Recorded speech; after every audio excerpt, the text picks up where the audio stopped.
최근 법사위 국정감사장에서 작심 발언으로 화제가 된 분이 있습니다. 서울중앙지검의 안미연 검사.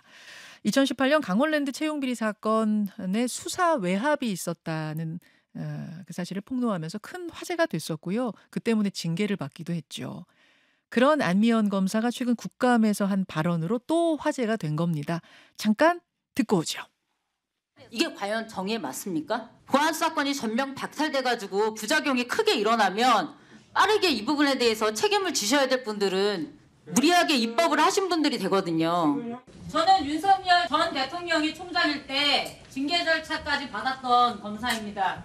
윤석열의 검사라고 말씀하지 마십시오. 자, 예.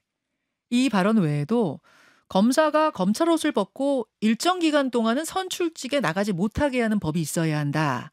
그랬다면 윤석열 전 대통령은 출마하지 못했을 거다. 그 당시 우려가 컸다. 등등등등의 소신 발언, 화제 발언도 화제가 됐었습니다. 자, 검찰과 관련된 현안이 너무도 많은 요즘 직접 이야기를 듣고 싶어서 모셨습니다. 서울중앙지검 안미연 검사 어서 오십시오. 네, 안녕하세요. 현직 검사가 방송 출연을 하는 게 흔한 일은 아니죠. 네, 그렇습니다. 네. 내부에서 허락받는 절차가 복잡하다고 들었어요. 과거보다는 굉장히 수월해졌습니다. 제가 강원랜드 수사위압 사건 폭로할 때만 해도 이게 승인제였습니다. 네, 그래서 상부에 승인이 있어야만 가능했었고요. 근데 제가 이제 승인되지 않았는데 해서 그때 징계 절차까지 갔던 거고요. 지금은 신고 절차이기 때문에 나와주셔서 고맙습니다. 네. 사실은 저희가 이제 인터뷰 약속을 잡은 게 한 열흘 전쯤이었어요. 조금 전에 보신 그 국감장에서의 발언들이 워낙 화제가 되면서 저희가 인터뷰를 좀 해주시죠 요청을 드렸던 건데 그 사이에 지난 주말부터 검찰에 상당히 큰 이슈가 터져버려서 오늘 그 이야기부터 좀 질문을 드려야 될 것 같습니다. 대장동 사건 항소 포기. 안미연 검사는 어떻게 보고 계십니까? 사실 뭐 말도 안 되는 일이 일어났다고 저는 생각합니다. 네. 저만 그렇게 생각하는 게 아니고요. 지금 검사들이 지금 대부분 다 이렇게 목소리를 내고 있는 이유가 있습니다. 네. 내부 분위기가 지금 뭐 내부 게시판 글도 읽어보셨을 거고 동료들하고 이야기도 나눠보셨을 텐데 전체적인 분위기가 다 비슷해요? 그럼요. 이건 지금 뭐 검사로 일해온 사람이라면 당연히 참담할 수밖에 없는 그런 일이 일어나는 겁니다. 네. 지금 정치권에서는 일부 친윤 검사들의 항명이다, 쿠데타다, 친윤 검사들이 문제다 이렇게 얘기하는데요. 아니 저는 저를 굳이 분류하자면 저는 대표적인 반윤 검사죠. 징계받으셨던 반윤 검사. 신데도 이 항소 포기는 문제가 있었다고 보시는 겁니까? 네. 일단은 저희 통상적으로 해오던 업무와는 완전히 다른 방향으로 그리고 무엇보다 그 해당 수사 및 공판팀 검사들이 공개적으로 문제제기하지 않았습니까? 네. 그런 부분들 다 반영했을 때 지금 의사결정의 과정도 문제였고 결과도 문제입니다. 네. 그러면 결국 압박이 있었든 없었든 외압이 있었든 없었든 서울중앙지검장은 소신껏 항소장을 냈어야 된다는 말씀이신 거죠? 예, 당연하죠. 예. 근데 사후 사표를 낸 정진우 중앙지검장은 이렇게 말합니다. 중앙지검의 의견을 설득했지만 관철시키지 못했고 대검의 지휘권은 따라야 하고 존중돼야 하기 때문에 대검 뜻에 따랐다. 이런 취지로 글을 썼거든요. 이게 말하자면 검사 동일체, 상명하복 지휘체계에 나는 따른 것뿐이다. 이런 건데요. 온당한 지시에는 따라야 맞겠죠. 근데 그리고 또 뭐 당부당이 갈릴 수 있는 부분이면은 또 그런 판단이 있을 수 있다고 봅니다. 하지만 이 부분은 당부당의 문제를 이미 넘어선 부분이거든요. 당연히 했어야 될 부분을 하지 않아야 된다는 지시가 있다면 그럼 불법적인 지시는 당연히 거부를 해야죠. 자, 그러면 접수 마감 시한 7분 전이에요. 지금 접수대 앞엔 후배들이 기다리고 있어요. 근데 위에서는 대검에선 승인을 안 해줘요. 안미연 검사가 만약 서울중앙지검장입니다. 7분 남았습니다. 이런 경우에 그럼 어떻게 하실 겁니까? 하셨을 겁니까? 당연하죠. 저는 이래야 됐다고 생각하는 게요. 아마 직원분들이 법원에서 대기하고 있었을 가능성이 높습니다. 근데 중앙지검장께서는 당시에 그러면 한 손에는 사표를 한 손에 항소장을 들고 본인이 직접 접수했어야 된다고 생각합니다. 왜냐하면 당연히 뭐 상부의 지시를 어기면 그에 따른 불이익 조치는 있을 겁니다. 그거를 중앙지검장님이 혼자 감당하셨어야죠. 직원들한테 그 접수대 앞에 있는 직원들한테 접수시켜도 아니고 본인이 갖고 갔었어야 된다. 만약에 직원을 시키면 또 그 직원분도 뭐 징계 절차나 다른 곤란한 상황에 놓일 수 있지 않습니까? 그렇죠. 그걸 막으라고 그 위치에 있는 겁니다. 지금 사표를 던지긴 던졌어요. 근데 이제 사후에 논란이 커지고 나서 서울중앙지검장이 사표를 던지면서 항소 포기가 이제 내 뜻은 아니었다는 뜻을 밝힌 건데 정말로 본인 뜻이 아니었다면 접수를 본인이 직접 하면서 사표 던졌어야 된다. 네. 그리고 혼자 기타 이후 이루어질 뭐 징계가 됐건 네. 뭐 다른 뭐 조사 절차가 됐건 혼자 감당하셨어야 된다고 봅니다. 그러면 조금 더 거슬러 올라가 보죠. 대검, 그러니까 검찰총장 대행, 노만석 검찰총장 대행은 왜 이례적인 항소 포기를 선택했다고 보십니까? 뭐 이게 한마디로요. 뭐 바람이 불어서 누우신 건지 바람이 불기 전에 누우신 건지 모르지만 누워선 안 될 상황에서 누우신 게 문제라고 저는 생각합니다. 바람이 불어서 누웠는지 불기도 전에 알아서 누웠는지 모르겠지만 누워선 안 됐다. 네. 근데 지금 이제 노만석 대행은 이렇게 말씀을 하세요. 법무부 장관이 신중히 판단하라고 2번이나 얘기를 했고 법무부 차관은 선택지를 줬는데 사실상 모두가 다 항소 포기 선택지더라. 그리고 용산과 법무부와의 관계 그리고 검찰의 어려운 현실을 고려해서 내린 결정이다. 그러니까 어쩔 수 없었다 그런 거거든요. 검찰 살리기 위한 결정이었다 뭐 이런 식의 취지로 얘기를 했어요. 제가 보기에는 본인이 나서서 지금 검찰을 죽이고 계신 것 같습니다. 그게 무슨 말씀이세요? 지금 이 행동 자체가요. 검찰을 위한 행동일 수가 없고요. 네. 뭐 당연히 해야 될 일을 하지 못하는 검찰이면 존재의 의의가 없죠. 근데 지금 그걸 나서서 하셨다는 거니까요. 뭐 검찰을 위한 행동이었다는 건 말씀이 전혀 뭐 맞질 않고요. 오히려 지금 검찰이 안 그래도 많이 무너져 있는데 지금 뭐 회생 불가능할 정도로 무너뜨리는 행위를 지금 하신 거라고 저는 생각합니다. 아니 이렇게라도 해야 마지막 남아있는 보안 수사권이라도 지키지라는 생각을 내심했을 수도 있거든요. 노만석 대행은. 저는 보안 수사권이 유지돼야 된다는 입장이지만요. 보안 수사권은요. 이런 부당한 방법이랑 거래돼서 지켜야 될 거라고 생각하지 않습니다. 오히려 끝까지 최선을 다해서 실무가로서 발생할 수 있는 문제점을 말씀드리고 그럼에도 불구하고 입법자들께서 받아들여지지 않는다면 예, 그거는 어쩔 수가 없는 문제지요. 이거를 이렇게 부당한 거래를 통해서 부당 거래라고 저는 만약에 보안 수사권을 지키기 위한 행동이었다면요. 그럼 부당 거래에 불과하고요. 그런 부당 거래를 일사무면서까지 보안 수사권을 지킨다? 그럼 과연 어느 국민이 검찰을 믿고 보안 수사를 해주기를 기대하겠습니까? 지금 법무부 장차관의 발언들은 외압인가 아닌가? 이거는 그러니까 검사 입장에서 볼 때 요 정도 워딩이면 이거 압력이에요, 아니에요? 저는 뭐 만약에 실제 그런 발언이 있으셨다면 네. 압력이라고 봅니다. 그 정도 위치에서 또 법무부 장관이 또 검사의 인사권을 갖고 있기도 하시고요. 네. 그러니까 압력이지만 그럼에도 불구하고 이 압력을 온몸으로 받아냈어야 될 위치에 계신 분들이 예, 뭐 앞장서서 누구셨다 이렇게 생각됩니다. 네. 조금 더 이야기를 더 앞으로 돌려보자면 아까 민주당 박균택 의원하고 제가 인터뷰했습니다만 박균택 의원도 검사 출신이시거든요. 이렇게 말씀하시더라고요. 이거는 2심 항소 가봤자 그냥 그대로 확정이 될, 즉 일부 무죄 나온 건 계속 일부 무죄가 나올 거였기 때문에 그리고 추징금도 거둘 수 없는 거였기 때문에 이 결정이 맞다. 합리적인 판단이다. 이렇게 보신다고 했거든요. 그건 어떻게 생각하세요? 그거는 맞지 않고요. 일단은요. 이 부분의 이 대장동 사건은요. 제가 뭐 직접 관여하진 않았지만 뭐 판결문이나 이런 데를 보면 일단은 일부 무죄 난 부분이 있고요. 특히나 뭐 뇌물이 인정되지 않은 이유 중에 하나가 뭐 배임죄 공범 간에 서로 수익을 나눈 거 아니냐 이런 취지거든요. 그럼 뇌물이 인정되지 않았다면은 인정되지 않은 부분은 결국 배임이 인정됐어야 될 거라고 생각됩니다. 그러면 이 배임이 인정돼야 될 부분이 최소 428억 원 이상이 돼버리거든요. 그러면 특경 배임으로 넘어가게 됩니다. 액수가 뭐 당연히 428억 원 50억 이상이니까요. 뭐 법원에서 구체적인 액수 특정이 안 된다라고 했지만 최소한 50억 이상이라는 거는 명확해지는 거기 때문에 그 논리라면요. 당연히 이 부분은 항소심에서 관련 무죄 부분은 법리오해 부분으로 다퉜어야 되고요. 그리고 다른 사건에서도요. 뭐 구형이 뭐 저희 구형한 것보다 높게 나오는 경우에도 항소하기도 하고요. 일부 무죄가 또 있다면요. 특히. 근데 그 무죄 부분이 이런 법리오해나 또는 사실인정 부분에 있어서 오류가 있으면 당연히 저희가 항소하고 있습니다. 그리고 이 사건은 이미 공심이라는 절차를 거쳐서 무죄 부분에 대해서 항소하기로 결정이 다 된 사안으로 제가 알고 있습니다.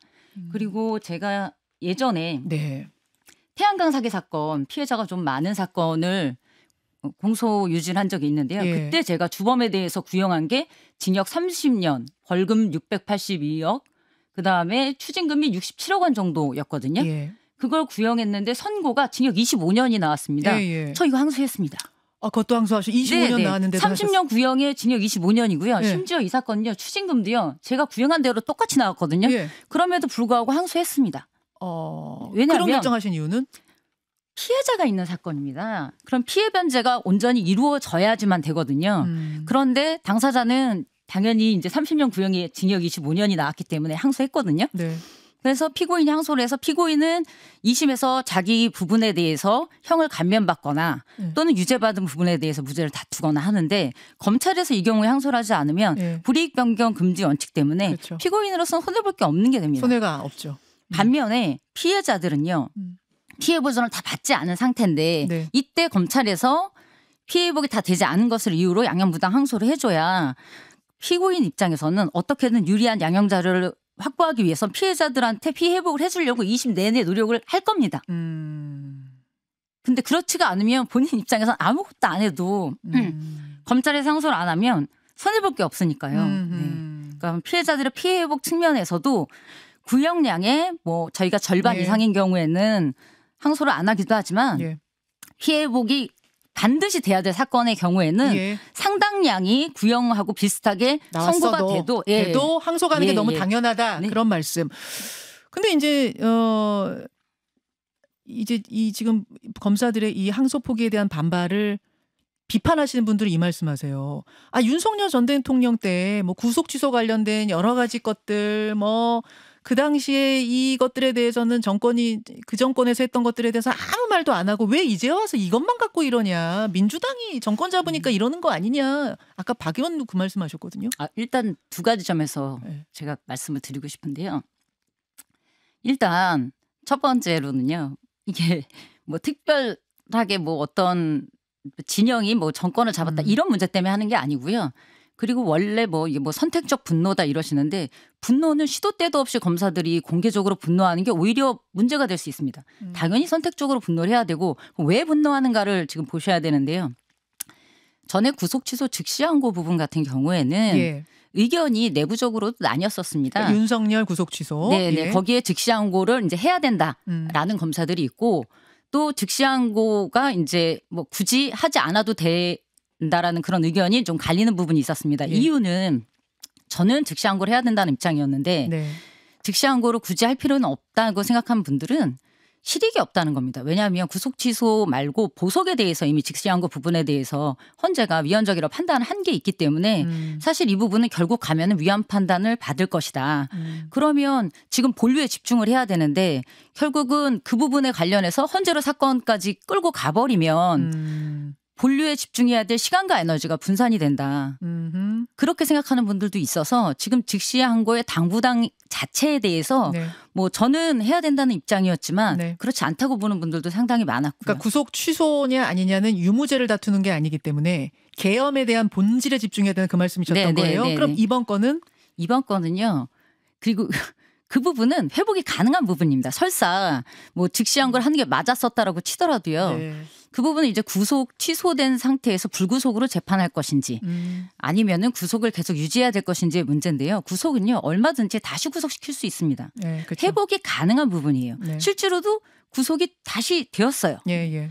항소 포기는요. 항소 기간 경과하면요. 구제할 방법, 회복할 어떤 방법이 없습니다. 법률적으로. 지금 항소 접수 기간 끝났지만 국민들이 다시 항소합시다. 7천억 어떻게 합시다 하면은 다시 할 수 있는 건 아니에요? 네, 안 됩니다. 그게 끝이에요? 네, 끝입니다. 그래서 이거는 어떻게 사후적으로 달리 다른 방법을 통해서 해결할 수 있는 그런 방법이 있는 게 아닙니다. 네. 알겠습니다.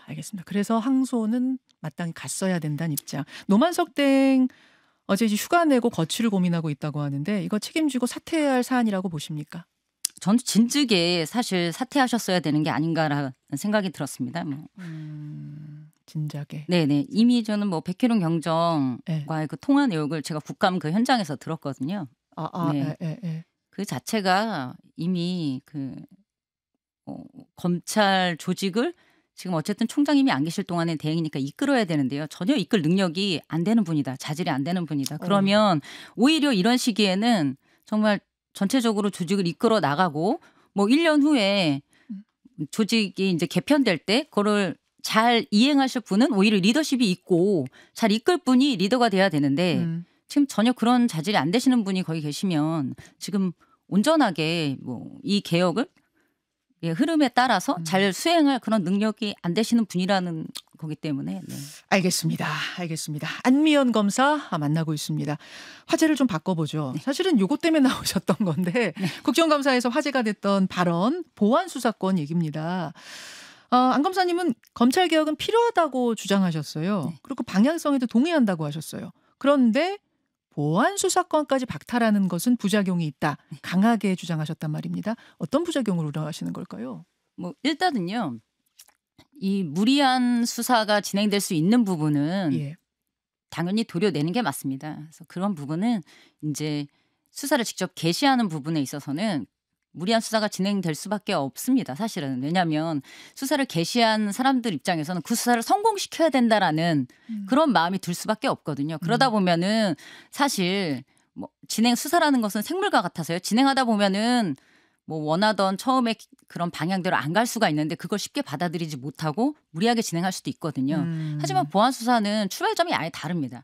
이미 경찰에서 사건을 다 진행하고 예. 이 상태로 기소해도 되겠는지 해서 이제 송치가 된 겁니다. 검찰로 왔죠. 예. 네. 그런데 공소 유지를 하고 공소를 제기를 하고 예. 이런 결정을 해야 될 검사 입장에서는 이대로 진행을 해서는 공소 유지가 어렵다 또는 기소가 어렵다. 다만 몇몇 가지를 더 확인하고 진행을 하면 다른 결론이 나올 수 있다라고 판단이 들면 그때 진행하는 게 이제 보안 수사의 방법입니다. 그러니까 경찰이 수사를 해왔는데 이대로 재판 가면은 이거 피해자가 피해지겠는데 이런 생각이 들 때 보안 수사권이 발동돼야 된다는 말씀이신 거예요? 네. 근데 문제는 보안 수사를 그럼 누가 할 것인가의 문제로 이제 되는데요. 보안 수사는 그렇죠. 이제 그럴 때 필요한데 이거를 보안 수사 요구의 형태로 경찰에게 보내라는 거거든요, 지금. 할 것인지 아니면 직접 할 것인지의 문제가 이제 남습니다. 네. 지금 현재는 두 가지가 다 병행되고 있고요. 예.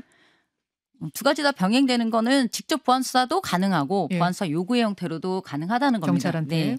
지금 대부분의 사건은 사실 보안 수사 요구로 해결하고 있고요. 뭐 자제라는 표현을 쓰겠습니다. 보안 수사가 지금 극히 자제되고 있습니다. 뭐 현실적으로 수사 인력의 부족이나 뭐 과다한 사건 적체 뭐 이런 원인도 작용을 하고요.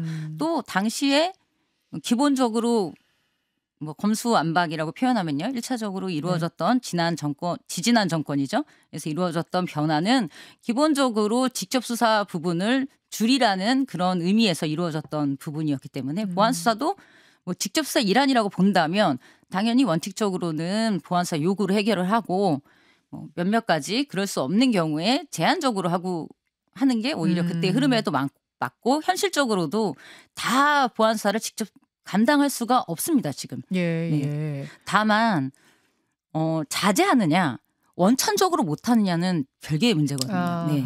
그리고 제가 국감장에서 말씀드렸던 것처럼 보안 수사 요구의 형태로 해결할 수 없는 부분이 존재하거든요. 네. 그런 부분은 당연히 예를 들면 어떤 사건이요? 어떤 사건이 경찰한테 보안 수사 좀 해주세요가 아니라 직접 나서야 된다고 보세요? 일단 법률적으로 문제되는 게 검찰 수배 사건입니다. 국감장에도 말씀드렸는데요.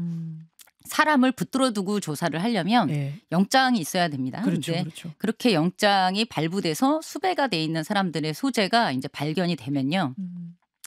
일단 과거에 발부받았던 영장이 기재된 장소에서 조사가 이루어져야 되고요. 영장이 기재된 장소 외의 장소에서 조사가 이루어지면은 불법 구금이 됩니다. 네.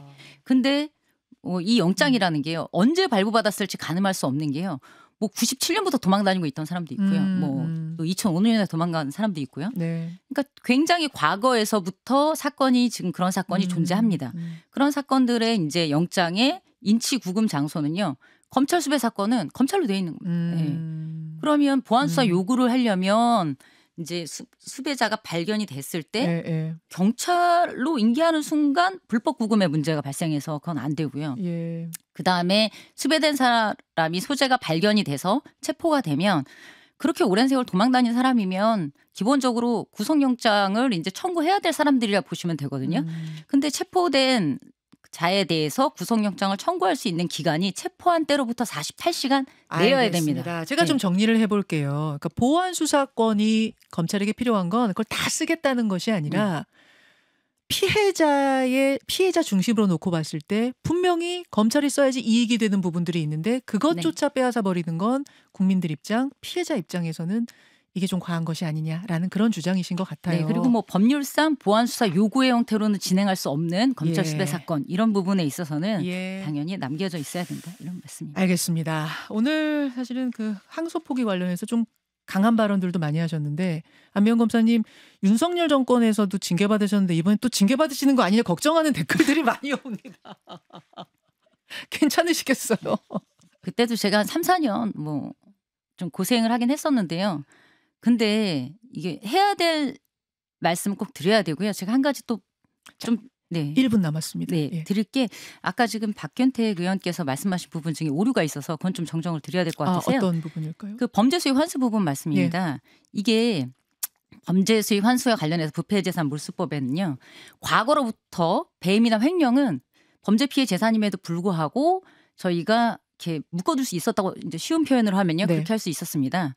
그리고 보이스피싱이나 이런 부분들을 특정 사기 범죄라고 하거든요. 그거는 이제 나중에 피해 회복이 어려운 사건 중에 하나다. 근데 국가에서 미리 붙들어 두고 오히려 피해자들한테 붙들어둔 금액으로 나중에 재판 결과를 반영해서 이렇게 환불을 해줘야 되는 그런 범죄다라고 해서 추가된 겁니다. 그래서 보이스피싱 범죄 같은 특정 사기 범죄만 범죄 수입 환수를 하고 피해자 환부가 가능한 범죄가 아니고요. 횡령과 배임은 원래부터 있었습니다. 근데 이게 지금 배임이 문제된 사건이거든요. 그렇기 때문에 추징할 수 있는 거예요, 7,000원? 그럼요.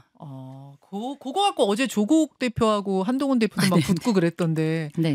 알겠습니다. 여기까지 말씀 듣죠. 안미연 검사님 고맙습니다. 네, 감사합니다.